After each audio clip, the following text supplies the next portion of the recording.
Quando chama para orar, é gato pingado. Ninguém quer ficar orando, ninguém quer orar, entendeu? E é a arma mais poderosa que nós temos, ela não falha, ela é infalível, essa arma que nós temos, ela é infalível. E quando a igreja ora, milagre acontece. Quando a igreja ora, Deus quebra cadeias, em nome de Jesus. E oração é testemunho. Quem ora tem testemunho para contar. Quem ora tem testemunho para contar. Eu e a oração eu já falei, né?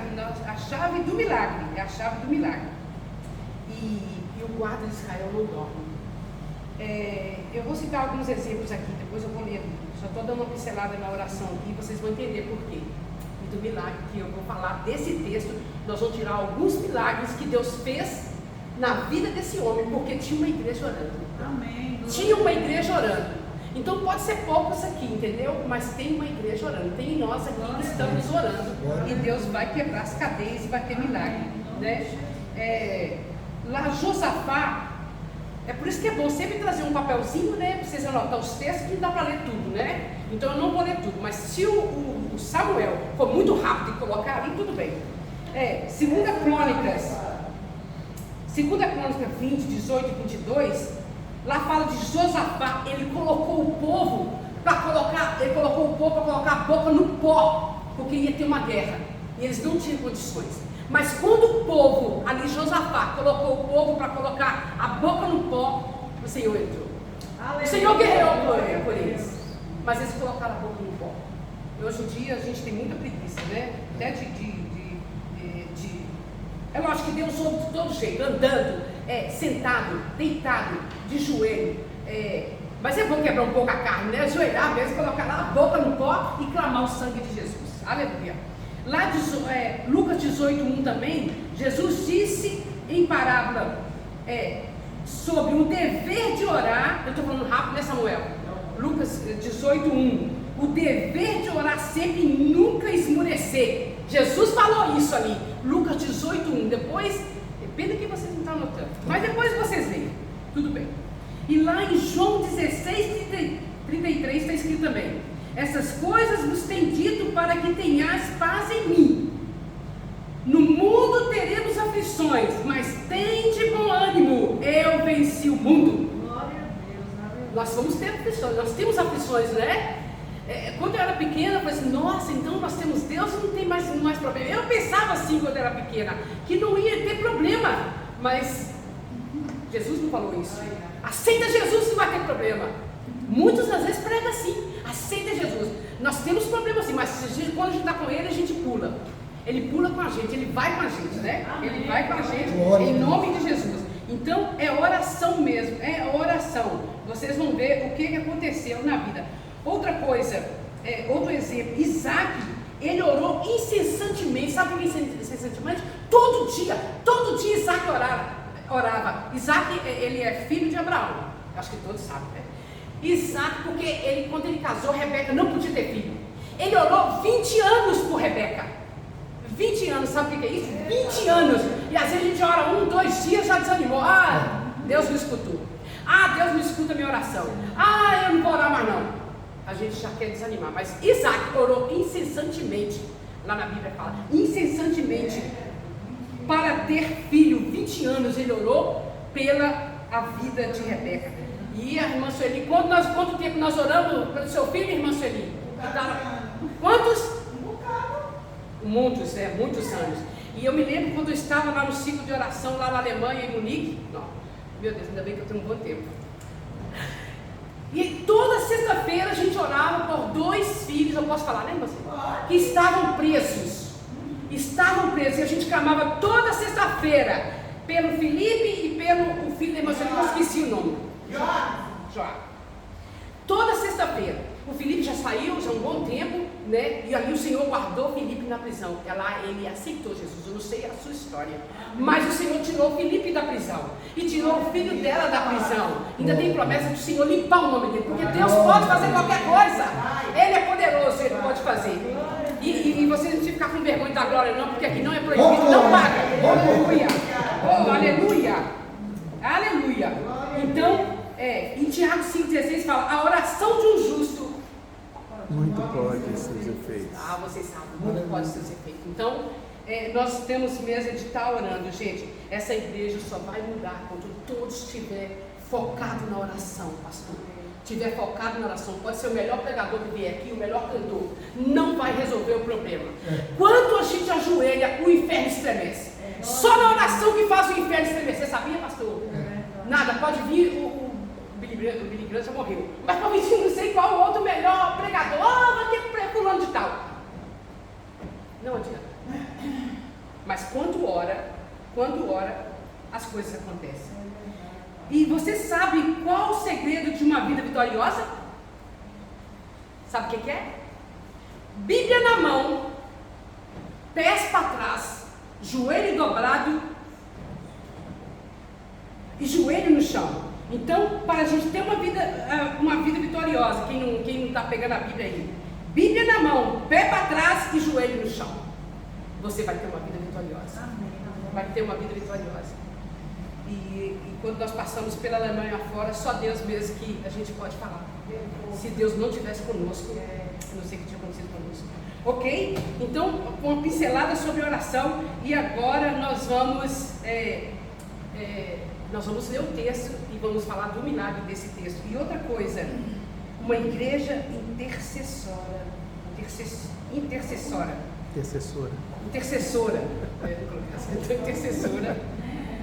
Jesus opera milagre. Então vamos estar orando. Vamos incentivar essa igreja, pastor. Botar o joelho no chão, milagre vai acontecer. Então vamos abrir nossas Bíblias em Atos 12. Todo mundo conhece essa história. Ela é linda. Mas tem muita palavra que a gente tira desse texto, né, pastor? Muita. Inclusive a pastora Josiane, no último dia que ela veio aqui, ela deu uma pincelada aqui. E eu já tinha isso no coração para falar dessa palavra. Mas aí foi passando, eu ia trazer outra hoje. Mas eu senti por causa da campanha e nós estamos todos precisando de um milagre, né? Então eu trouxe essa palavra. Essa palavra, ela tem falado, eu já tinha pregado ela na Alemanha, em quase todos os estados que tinha igreja. Eu trouxe essa palavra, ela é poderosa. Aleluia. Atos 12, quem não tem ali na tela tem ou escuta, mas preste atenção. Atos 12, vou começar do início, eu vou ler rápido para vocês entenderem um pedaço, entender a história. Herodes persegue a Tiago e a Pedro. Por aquele tempo mandou o rei Herodes, para de preguiça, vamos ficar de pé, igreja, vamos ficar em reverência à palavra, vamos lá ler a palavra. Vamos que vocês fazem a circulação aí das pernas funcionar. Amém. Por aquele tempo, mandou o rei Herodes prender alguns da igreja para o maltratar, fazendo passar a fio da espada a Tiago, irmão de João. Vendo ser isso agradáveis aos judeus, prosseguiu prendendo também a Pedro. E eram os dias dos pães asmos, né, a Páscoa.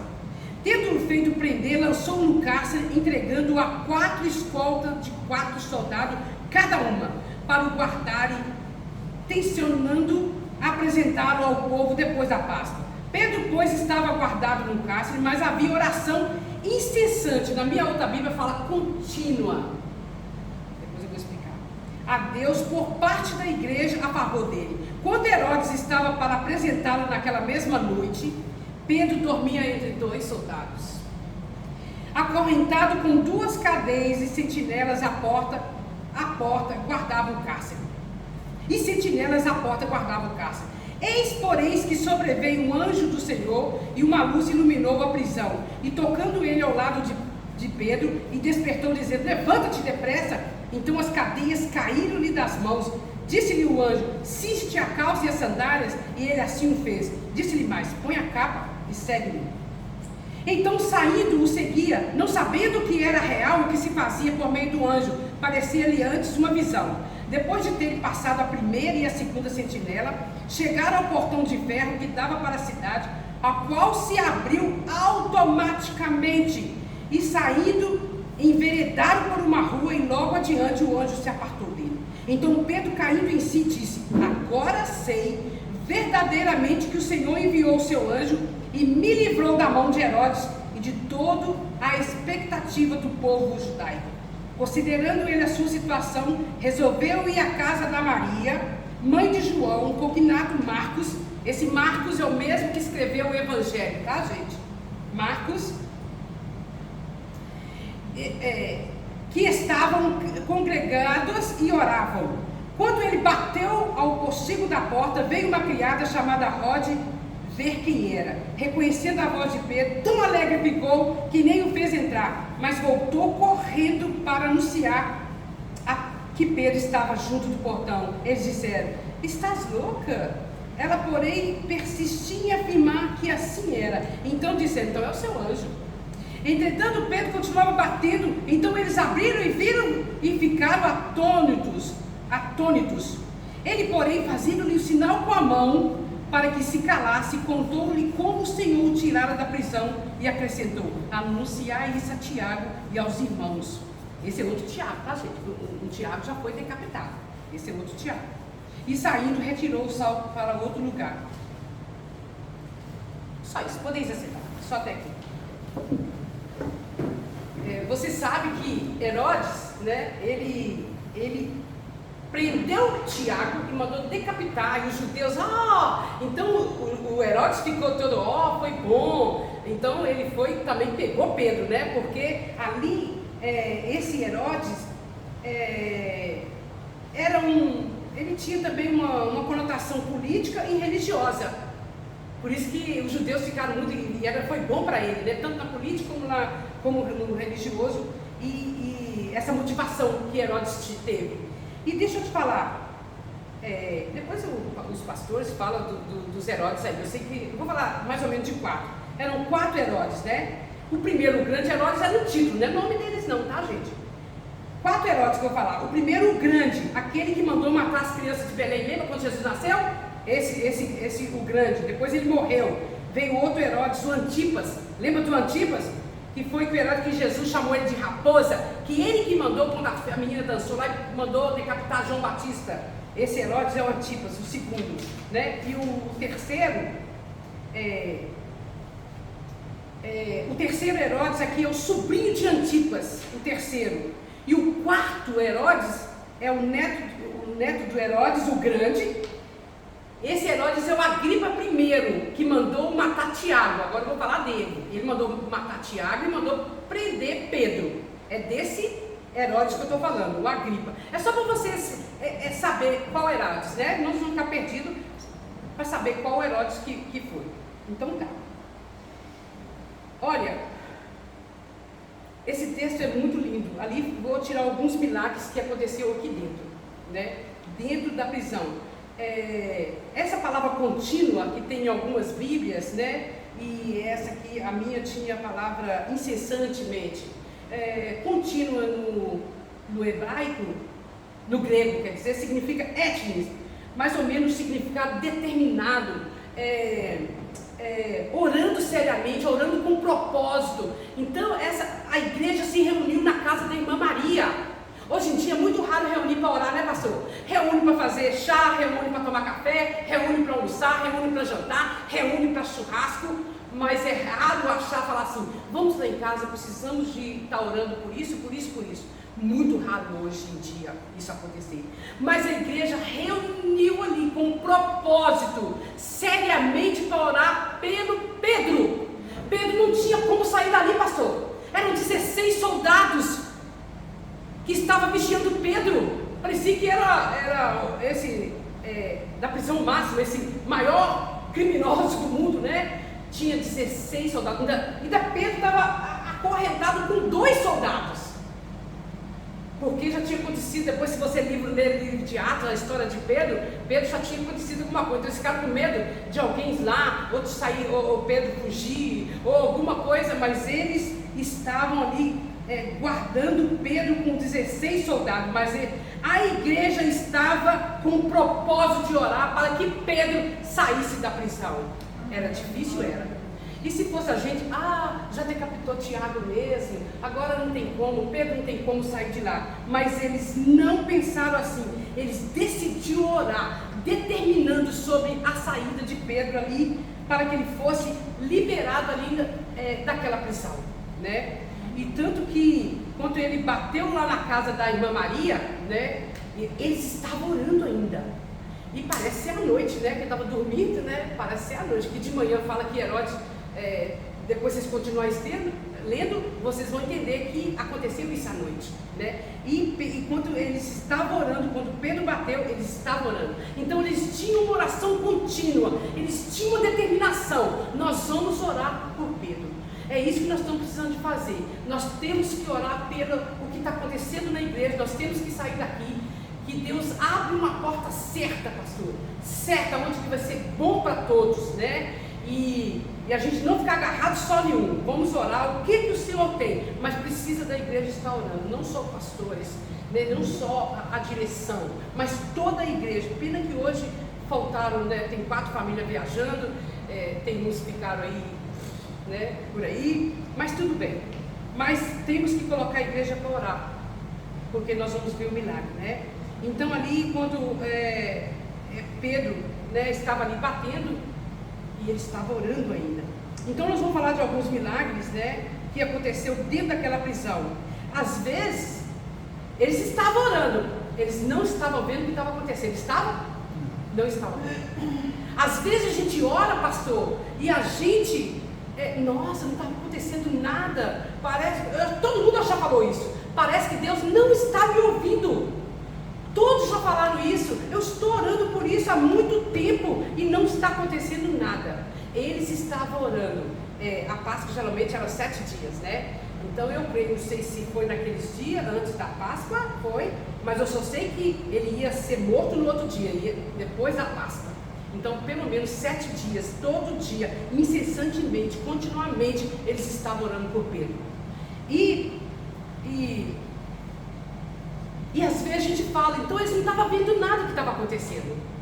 Eles não estavam orando, mas Deus estava trabalhando lá na prisão, por causa da oração da igreja que estava orando na casa da irmã Maria. Então eles não estavam vendo nada. Às vezes a gente não está vendo, às vezes a gente não está vendo, mas Deus está trabalhando. Ele trabalha como Ele quer, né? E eles vão ver, nós vamos vermos o resultado da oração. O resultado da oração, que Deus está trabalhando através da oração da igreja, em nome de Jesus. Então eu vou falar do primeiro milagre que Deus fez dentro da prisão. Sabe qual o milagre? Deus envia ajuda. Deus envia ajuda. Deus enviou ajuda lá no versículo 7a. Eis, porém, que sobreveio um anjo do Senhor e uma luz iluminou a prisão. Oh, aleluia! O Senhor enviou ajuda. O Senhor enviou um anjo para entrar lá dentro da prisão. Imagina aquela luz. Quando a gente está dormindo, quando acende a luz, a maioria acorda. Não acorda? A gente não acorda? Imagina aquela luz que fala que tem aquela luz brilhou, resplandeceu dentro daquela prisão, como sinal de uma ajuda que Deus estava enviando para Pedro. E ali aquela luz brilhou. Então é importante a gente observar que quando a gente ora, Deus manda ajuda. Deus manda ajuda. Deus envia ajuda. Ele enviou ajuda dentro daquela prisão enquanto a igreja estava orando por Pedro na casa da irmã Maria. Essa ajuda foi o anjo que entrou lá. Às vezes, tem muita história que realmente o Senhor manda um anjo. A gente vai falar de alguns aqui. O Senhor manda um anjo. Às vezes manda uma pessoa. É o anjo do Senhor. O Senhor usa. Eu já vi testemunho de mendigo. De mendigo, o Senhor usou um mendigo. Era o próprio Senhor ali. Então a gente nunca deve desprezar nada. A gente tem que prestar atenção. Quem está perto da gente, o que ele está pedindo, o que é para a gente fazer para ele. Porque Deus às vezes coloca a gente em teste.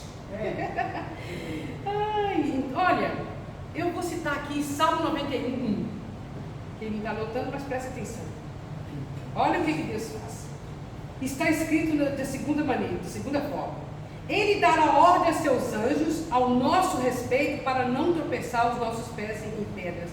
Ele dá ordem aos teus anjos. Ele dá ordem aos anjos em nosso respeito, gente. Vocês já pararam para pensar? É Ele, para a gente não tropeçar em pedra, para a gente não cair, irmã Fátima, não cair, é o Senhor. Ele manda ajuda. Ele manda o anjo do Senhor. Tem gente que não acredita, mas isso está escrito na palavra. Ele manda o anjo para a gente não tropeçar os nossos pés em pedra. Eu quero contar um outro exemplo. Olha aqui, esse é tremendo. 2 Reis 19:35 também tem, ou Isaías 36, 37. Depois, gente, leia a palavra, é muito linda. Leia Crônica, vocês vão amar a história de Crônica. Leia, é gostoso demais. Leia Crônica, leia Isaías. Olha, o que eu vou falar aqui, eu não sei se vocês sabem, mas eu acho que vocês sabem. A história de Senaqueribe, o rei da Síria. E de Ezequias, o rei de Judá. Eu vou abrir aqui, eu quero falar detalhes. Senaqueribe invadiu Judá, cercou Judá. E ele mandou uma carta para o rei Ezequias. Ele mandou uma carta para o rei Ezequias, mandou o seu mensageiro Rabsaque levar essa carta para o rei Ezequias. E ali tinha a porta-voz, né? A porta-voz de Senaqueribe, e também tinha os oficiais do rei Ezequias. E aí do rei Ezequias falou: não leia a carta em hebraico na muralha, né? Porque às vezes o povo ficava na muralha, né? Quem já sabe disso? Ficava ali na muralha. Aí ele falou: não leia a carta em hebraico não, leia em aramaico, porque o povo não precisa saber, vai dar tumulto, vai dar confusão. E ele muito, muito ousado, e falou: nós vamos ler em hebraico mesmo, para que todo o povo saiba e entenda que quando Senaqueribe invadir Judá e ganhar, que ele vai ganhar, vocês vão solver fezes, urina e beber para não morrer. Você já leu isso lá? Leia essa história, é muito linda essa história. O que Deus fez ali com o povo de Judá. E vocês vão saber por quê. E Ezequias desesperou, igreja. Ezequias ficou, descabelou, rasgou a roupa, vestiu pano de saco, ficou apavorado que ele não tinha condições de enfrentar Senaqueribe, porque ele tinha 480 mil homens, ele era poderoso, ele era forte, e Ezequias não estava preparado. E ali ele mandou chamar o profeta. Antigamente todos os reis tinham profeta, né? Mandou chamar o profeta Isaías e mostrou a carta para ele. Mostrou a carta para ele. Estou desmarcando o negócio. Mostrou a carta. Olha aí, Isaías, o que Senaqueribe mandou? Lê essa carta aí. E Senaqueribe falou assim, o Senaqueribe mandou falar com Isaías assim: não engane, deixa eu ver, não te engane o teu Deus, porque ele não pode te livrar da minha mão. O Senaqueribe falou com Ezequias que não era para enganar, que antes você tinha jogado os deuses no fogo e tinha acabado com tudo, que Ezequias não era para enganar o Deus, que ele ia colocar o Deus de Ezequias no fogo. Oh, meu Deus do céu. E aí Isaías, né, muito ousado, falou: rei Ezequias, isso aí eu falando, né, gente? Está escrito lá não? Não está escrito, essa carta veio com endereço errado. Olha aí, rei, essa carta não foi para você não. Ele falou: não engane o seu Deus. Ele mandou para Deus, que falou que vai jogar Deus, seu Deus, no fogo. Não foi para você, majestade. Olha essa carta. E aí, quando ele falou isso, né, e ele está desafiando o Deus de Judá. Isaías falou com Ezequias: ele não está te desafiando, o Deus de Judá que ele está desafiando. E aí Isaías falou: vamos lá para o templo orar. Olha a importância. Aí Isaías falou com ele, né? O Senhor falando: manda essa carta com o endereço certo, rei. Manda para Deus, a carta é para ele. Vamos ao templo orar. Porque muitas vezes a gente pega uma boleta, pega uma carta, né, ou da justiça, ou qualquer coisa, a gente começa a reclamar, começa a murmurar, começa a ver as outras coisas, mas esquece de apresentar para o Senhor. Eu tenho aprendido isso, eu quero aprender mais. E ali foi Isaías e Ezequias. E fala na Bíblia, acho que é 2 vezes só, se vocês, os 2 pastores, estiverem errado. Ezequias colocou a mão na ponta do altar e apresentou aquela carta para o Senhor. Colocar a ponta no altar, deixa eu ver aqui para não te falar, era onde o cordeiro era imolado. A ponta do altar era o lugar onde coloca a minha vida pela vida do outro, um lugar que diz assim, ou o Senhor age, ou eu morro. E olha a oração desse rei, gente, olha ao poder da oração, por isso que eu te falo, não precisa ficar, eu não sei orar, eu não sei falar, é aquilo que está no seu coração, Deus te entende. E o rei Ezequias orou e falou assim, ó Deus, tu estás assentado acima, nas mais altas nuvens, tu dominas sobre todas as coisas. Senaqueribe diz a verdade quando ele diz que lançou os deuses das outras nações no fogo, mas na verdade não era Deus, mas tu és Deus dos céus e da terra, aleluia. O Espírito de Deus se empossou ali no profeta Isaías, e o Senhor bradou ali naquele tempo, pastor, o Senhor bradou e disse, não temas, ó Ezequias, esta peleja não é tua, esta briga é minha, esta peleja é minha, disse o Senhor dos Exércitos. Tem peleja que não é sua, que não é minha, é do Senhor. Mesmo se a gente entrar, a gente não consegue. Então tem peleja, coloca na mão do Senhor. Aleluia, aleluia. E o que eu quero falar, como Deus reagiu naquela mesma noite. O Senhor mandou um anjo. Quantos anjos? Um anjo. E ele matou 185 assírios. Quando Deus entra, ele faz, ele acontece, o milagre é verdade, acontece. A Bíblia diz que ele faz os seus anjos mensageiros e de seus ministros labaredas de fogo. Esse é o nosso Deus. Aleluia. Então ele mostrou essa carta para mostrar mais um milagre, né, que Deus fez na vida do rei Ezequias, porque ele foi orar, né? Ele foi orar. E outra coisa, vocês lembram da história de Daniel? Quando Daniel orava 3 vezes, ali os perseguidores, os invejosos, quando você está fazendo alguma coisa, tem muita gente querendo, eu quero ver aonde que ela vai errar, eu quero ver aonde que ela vai errar, eu quero pegar ela no pulo. Muita gente, dentro da igreja, não estou falando lá fora não, é dentro da igreja que ia pegar a gente no pulo. E ali Daniel tinha uns invejosos, ele não tinha nada para ele perseguir, e descobriu e colocou um decreto lá, falou, rei, faz um decreto, todo mundo tem que te adorar. E você sabe da história, que não vou contar a história não, só quero falar do milagre que Deus fez com Daniel. E Daniel continuou orando 3 vezes. E ali, por causa das perseguições, né, Daniel foi lançado aonde? Na cova dos leões. Às vezes, o Senhor podia ter livrado ele da cova do leão, não podia? Dos leões? Mas Deus entrou com ele dentro da cova dos leões. Ele enviou o quê? Um anjo. Na Bíblia fala, ele enviou um anjo e ele tapou a boca dos leões. Porque era um homem de oração, era um homem de oração. E o rei, quando jogou, o rei não queria fazer isso. E de manhãzinho o rei foi correndo e disse assim, ele disse, o rei grita, Daniel, servo do Deus vivo, porventura Deus pode te livrar da boca dos leões? O rei grita Daniel, e Daniel grita lá de baixo, ele grita lá de dentro e diz, viva o rei, que foi achado inocência na minha vida, diante de Deus e diante do rei. E ele enviou o seu anjo e fechou a boca dos leões.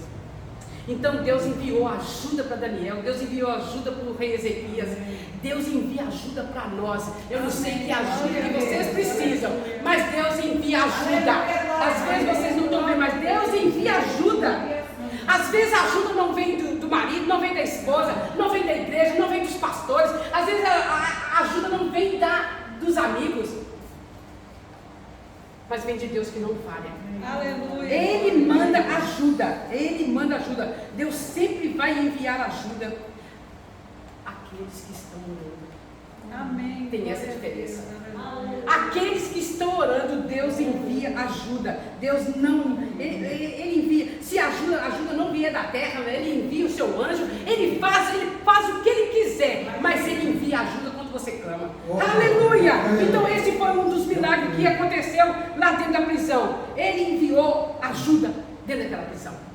Depois vocês lêem de novo que o Senhor vai continuar falando. Eu quero falar de um outro milagre que aconteceu nesse aqui, porque tinha a igreja orando na casa da irmã Maria. Sabe qual que é? As algemas caíram por terra. As algemas que estavam amarrando Pedro caíram por terra. Glória a Deus. Caíram por terra. E tudo aquilo que estava prendendo Pedro caíram. Eu não sei, porque às vezes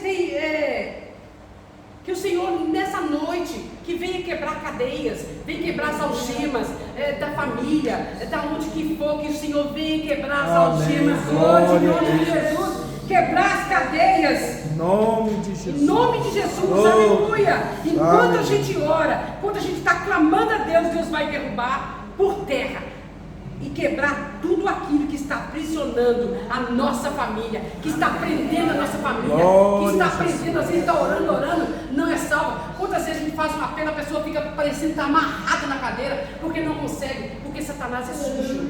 Satanás é sujo, mas hoje tudo que está amarrando a igreja, pastor, para nos desenvolver, falta de compromisso, vai cair por terra hoje, em nome de Jesus. Vai cair por terra hoje, tudo que está amarrando a igreja, tudo que está escondido, que o Senhor vem colocar para fora, que as algemas, as astúcias de Satanás que está atuando aqui dentro dessa igreja, vai cair por terra em nome de Jesus. A palavra do Senhor é viva e eficaz. O Senhor sabe por que eu estou falando isso, em nome de Jesus. Às vezes aquilo até amarra o ministério dos pastores. O Satanás é sujo. Ele amarra, nada vai para frente, às vezes está tudo parado, a sua família está destruída, família parada, família destruída, mas hoje as algemas vão cair por terra.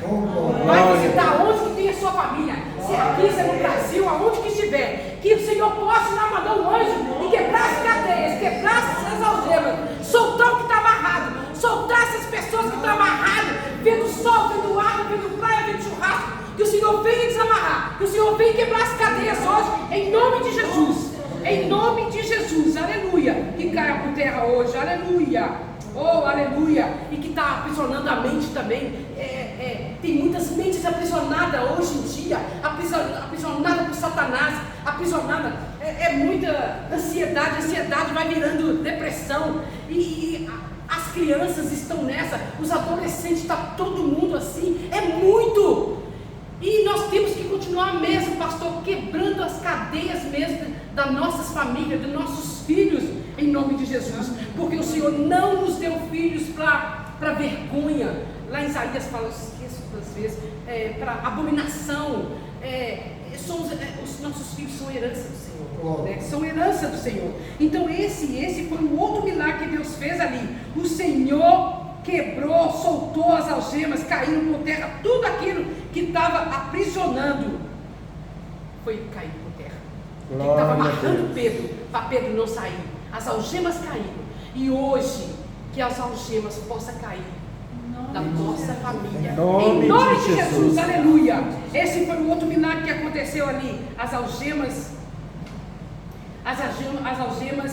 caíram por terra. E fica lá no versículo 7b, que eu já até esqueci de ler. E tocando ele do lado de Pedro, ele despertou, dizendo: levanta-te depressa. Então as cadeias caíram-lhe das mãos. Amém. Aleluia. Esse texto é maravilhoso, né, pastor? Esse texto a gente tem um montão de pregação aqui, mas eu amei esse aqui, falando dos milagres que aconteceu dentro da prisão. Outro milagre que aconteceu. E eu estou esquecendo das horas, pastor. Meu Deus do céu. Mas tudo bem, nós somos aqui a família. Amanhã todo mundo pode acordar um pouquinho mais tarde. Amanhã todo mundo acorda cedo. Eu também acordo 6 horas. Outro milagre aconteceu dentro daquela prisão. Sabe o que é? O inimigo ficou confundido. Glória a Deus. Quando Deus entra, Deus confunde os inimigos, pastor. E ali, o versículo 10. Depois de terem passado a primeira e a segunda sentinela, chegaram ao portão de ferro que dava para a cidade, o qual lhe abriu automaticamente e saindo, enveredaram por uma rua e logo adiante o anjo se apartou dele. Então Pedro passou pela primeira sentinela, já tinha soltado as cadeias, as algemas. Pedro passou pela primeira guarda, a primeira sentinela, a segunda guarda, e chegaram ao portão de ferro. E ali